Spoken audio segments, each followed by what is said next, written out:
There are two kinds of quiet in the West. There is the quiet of a man who has nothing to say, and there is the quiet of a man who has learned that most things worth saying take a long time to find the right words for. Barnett Hollis, 52 years old, was the second kind.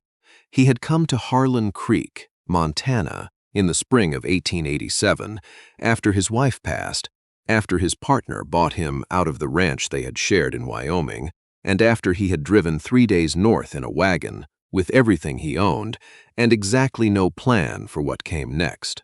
He filed on a quarter section east of town, built a house that was too large for one man, and started working. That was all he did for 2 years.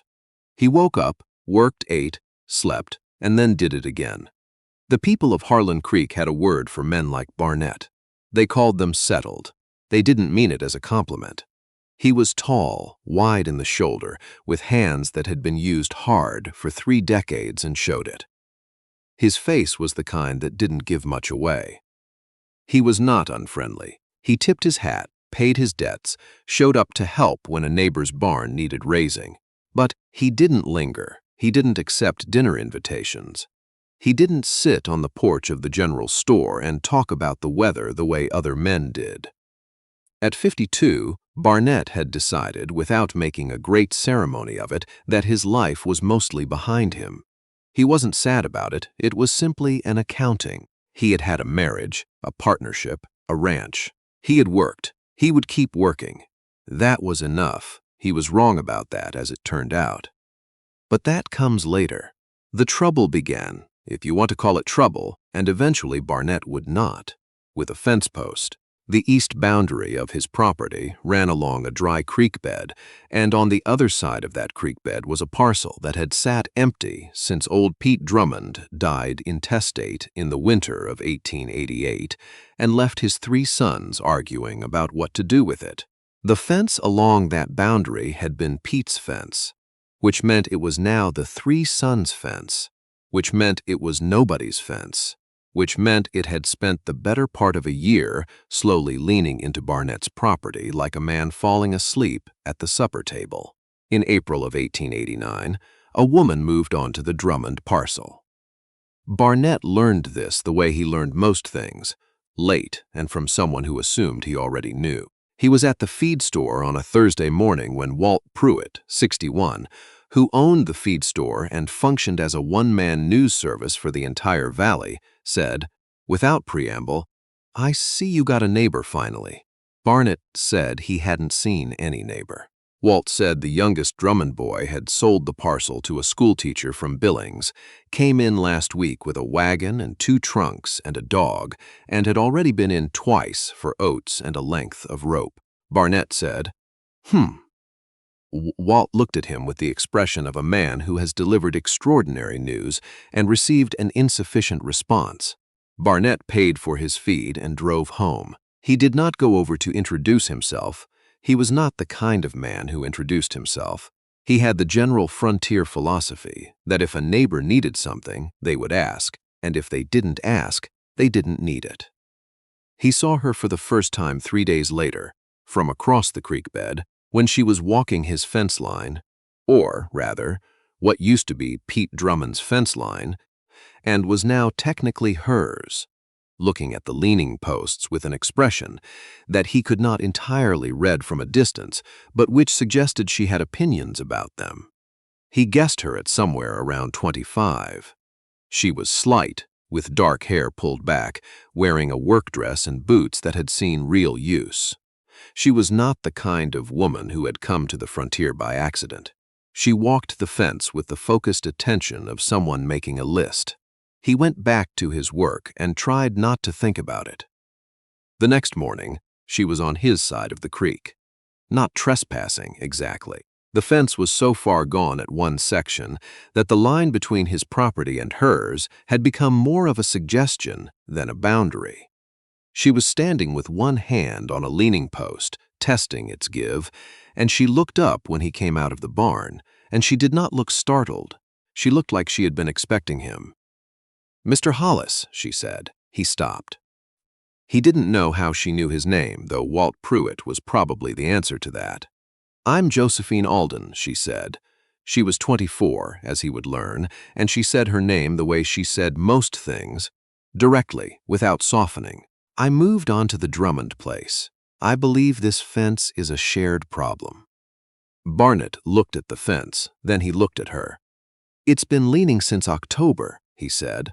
"I know," she said. "That's what I mean by shared problem." He could have taken offense at that. He had not been in a position to fix a fence that did not belong to him. But she hadn't said it unkindly, and she wasn't wrong, and so he let it go. "Posts are rotted at the base," he said. "I can see that," she said. "New posts, new wire, probably 40 feet of replacement. I have lumber," she said. "I don't have wire. I'll split the wire cost if you supply the labor." He looked at her for a long moment. She held his gaze without difficulty. "I'll look at it Saturday," he said. "Thank you," she said. And she walked back across the creek bed with the same brisk purpose she had arrived with. Barnett stood there for a moment looking at the space where she had been. He went back to his work. He thought about her age, later, which was something he almost never did about anyone. He had put her at 25, give or take. She turned out to be 24. He was 52. There was an arithmetic to that which he was aware of and which he thought about once, clearly and completely, and then set aside. There was nothing in her manner that had suggested anything other than a practical conversation about a practical problem. He was a neighbor. She needed fence posts. That was all. He came on Saturday with his tools and found her already there, gloves on, the rotten posts already dug out of the ground on her side. "You started," he said. "I had time this morning," she said. They worked alongside each other for 4 hours and exchanged perhaps 24 sentences, almost all of them about the fence. She knew how to use a post driver. She knew how to read a line. She had done this before, which meant someone had taught her, which meant she had not arrived on the frontier simply to teach school. She had arrived knowing something about the land. When they were done, he said, "You've done fence work before." "My father's place in Nebraska," she said. 400 acres. "I was the oldest, and there were no boys." He nodded. "You do good work," he said. It was the most personal observation he had made to another person in some time. She looked at him, a considering look, not unfriendly, and said, "So do you." Then she went home, and he went home, and that was that. The fence became a habit. Not immediately, and not by design. It was just that a fence, once noticed, continues to require attention.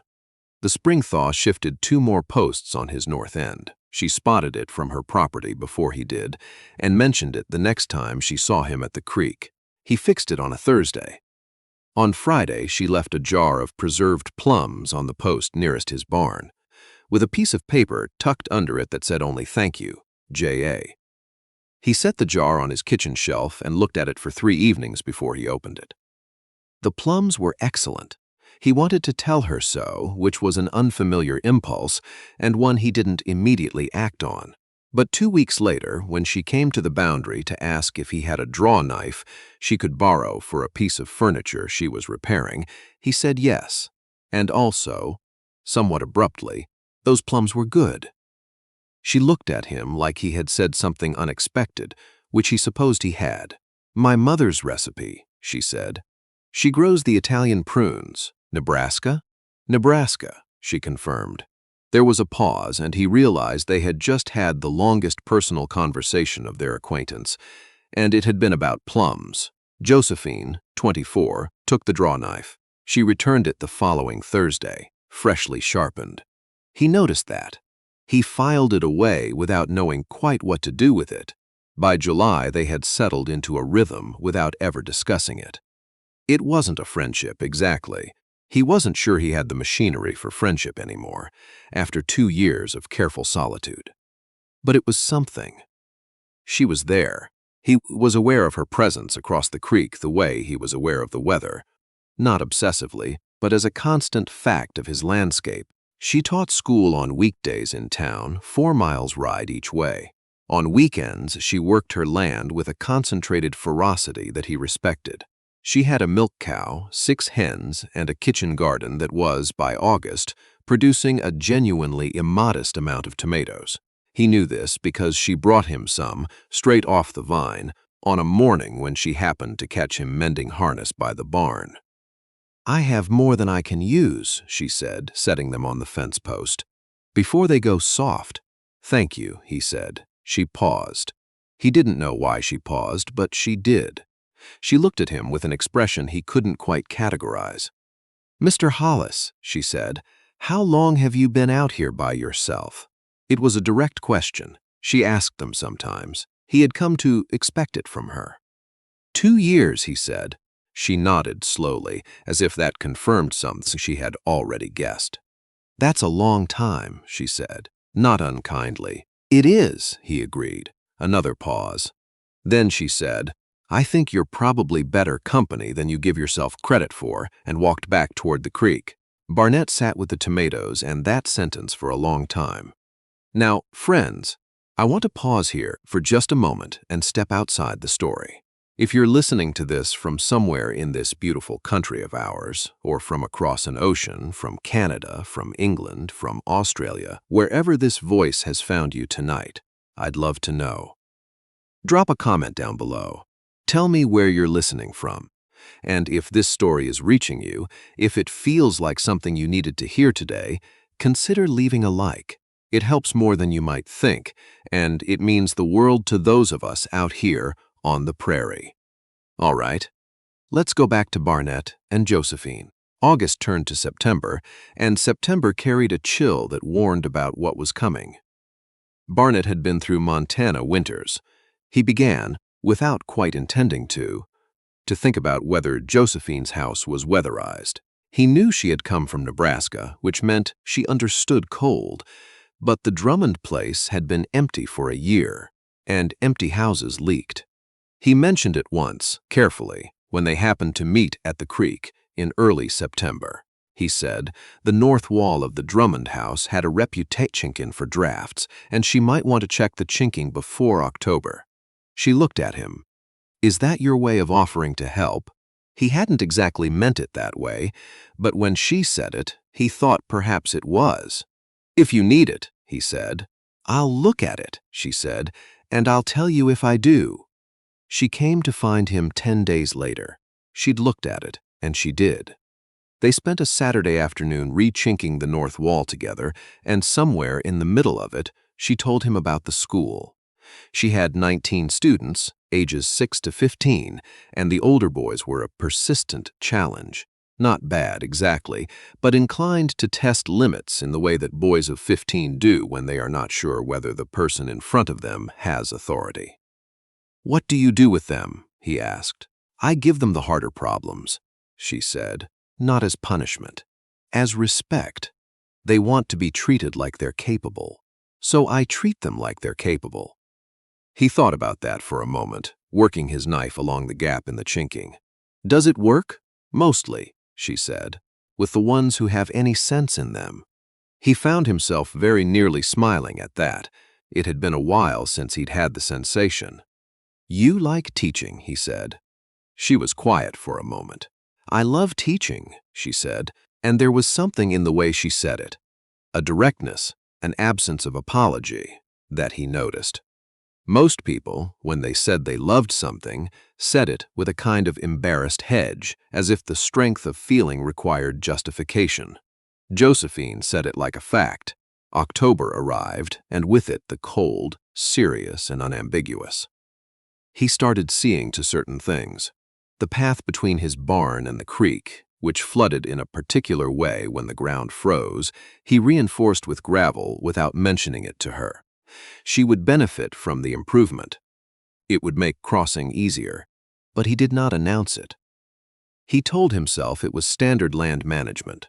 His closest neighbor on the other side, Miles Garrett, 67, came over one afternoon in October with a bottle of whiskey and the general air of someone who had decided it was time to say something. "I notice you've taken an interest in the Drummond place," Miles said. Barnett said he'd helped with some repairs. "4 times since April," Miles said. He had the mountain man's gift for counting things without appearing to. Barnett didn't answer. Miles poured the whiskey and said, "She's a fine young woman. Smart.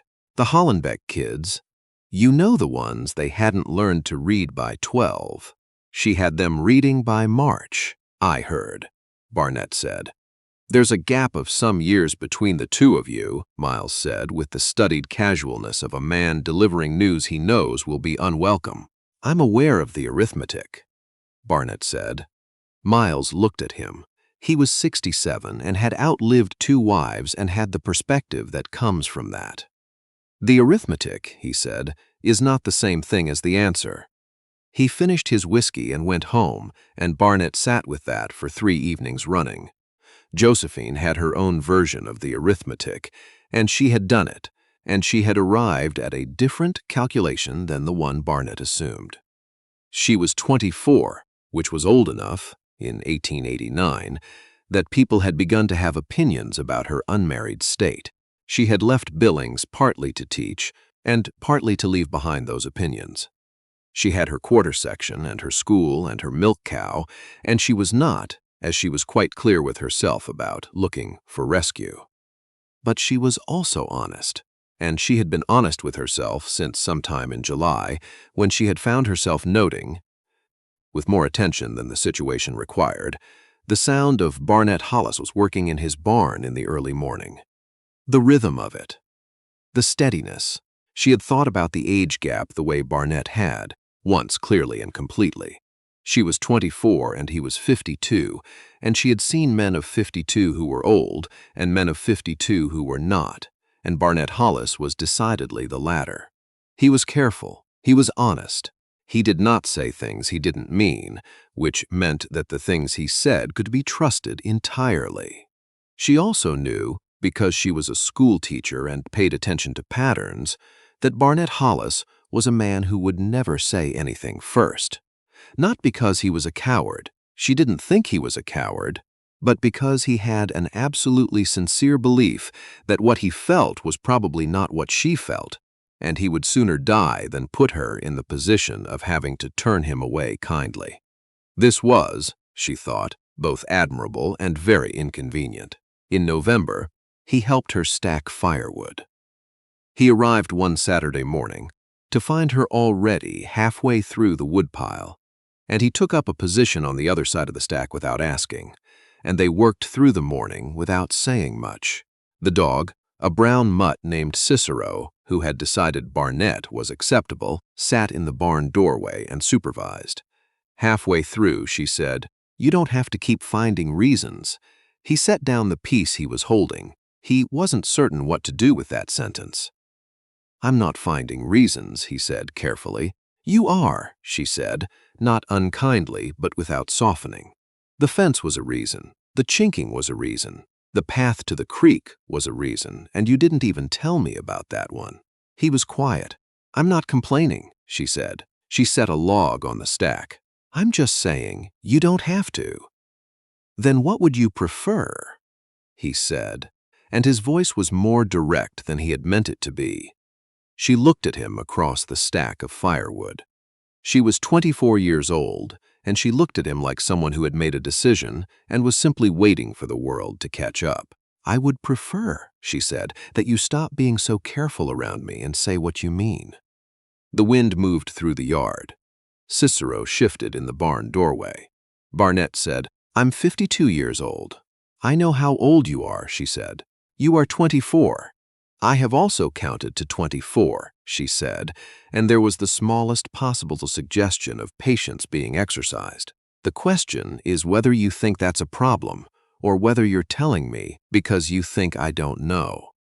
It was the most precisely devastating thing anyone had said to him in years. He said after a moment, "I think you deserve someone who hasn't already spent half his life." She set down the log she was holding. "Barnett," she said. It was the first time she had called him by his first name, and it landed like a hand on the arm, stopping him mid-step. "What you're describing is not a deficit. That's called experience, and I have been surrounded by boys who have none of it. And I am telling you, as clearly as I know how, that I do not consider your life before me a problem." He looked at her.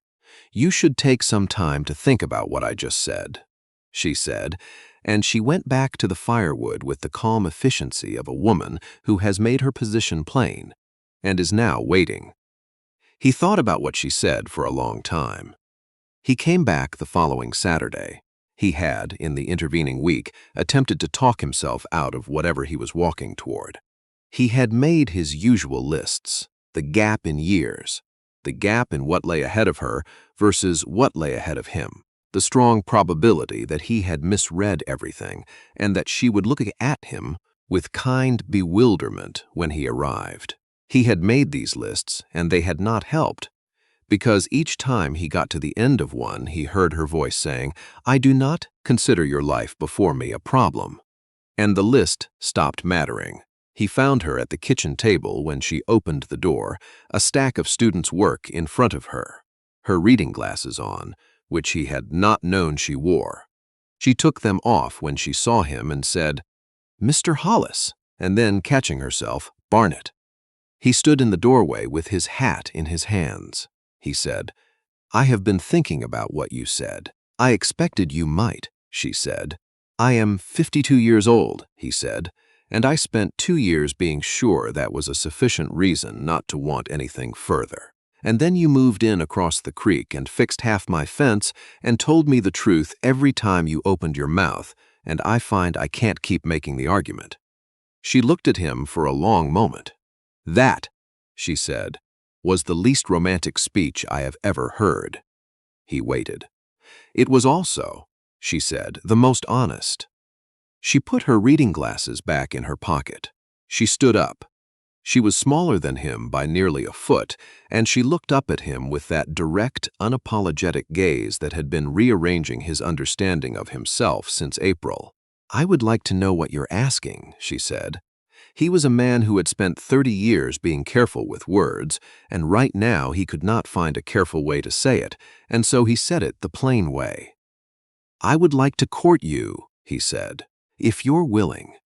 Josephine Alden, 24 years old, looked at Barnett Hollis, 52 years old, across the threshold of the door. "I have been waiting since July," she said, "for you to figure that out." They were married in the spring of 1890, on a Saturday, in the small church in Harlan Creek, with Miles Garrett as witness and Cicero tied up outside being indignant about it. The people of the valley had their own opinions about the gap in years, and some of them said so, and some of them did not, and within 2 seasons the opinions mostly quieted, the way opinions do when they find nothing to feed on. What people saw instead was this: a man of 54 who had stopped having the look of someone going through the motions, and a woman of 26 who had, it turned out, known exactly what she was doing.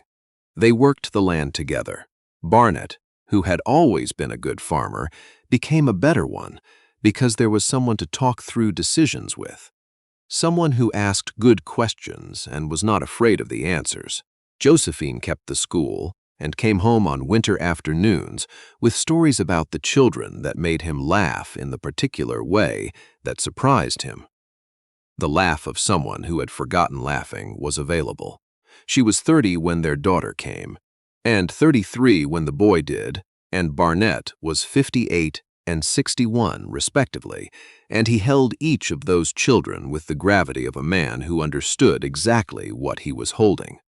When he was 70, he sat down one evening and looked at his hands, the old hands, the hard-worked hands, and he thought that this was more than he had counted on when he drove into Harlan Creek with a wagon and nothing left. Josephine, 42 by then, came and sat beside him without being asked, the way she had always understood when to. "You're thinking again," she said. "I am," he said. "About what?" He looked at her. At 42, she had the same direct gaze she'd had at 24, and it still, after all this time, did the same thing to him. "About the fence," he said. She was quiet for a moment. Then she laughed, the real laugh, the unsuppressed one, and she said, "You and that fence." "If not for that fence," he said, "I might have been sensible." She took his old hand in both of hers. "Lucky for us," she said. The fence had better judgment. They sat there together as the evening came down over Harlan Creek, and the land they had built a life on settled into the particular quiet of a place that has been well tended and well loved, and outside, somewhere across the creek, a post that they had put in together in the spring of 1889 still stood straight and solid in the ground. Barnett Hollis, 70 years old, did not know a better definition of a good life than that. Friends, thank you for riding along with me today. If this story found you, whether you're somewhere in the heartland, out on the coast, up in the mountains, or sitting somewhere across the wide world listening to a voice from the American West, I am glad you're here. I am grateful you stayed. There's something I want you to carry when you leave this story behind. It's not complicated. It's just this. It is never too late to stop making the argument against yourself. Barnett spent 2 years with that list, and it cost him nothing to have made it. But it would have cost him everything to have kept it. You know what to do. Like this video if it spoke to you. Share it with someone who needs a story like this one. Leave a comment and tell me where you're listening from tonight. And until next time, keep the faith, tend what you love, and keep riding. God bless you all. This is Prairie Hearts, and we'll see you down the trail.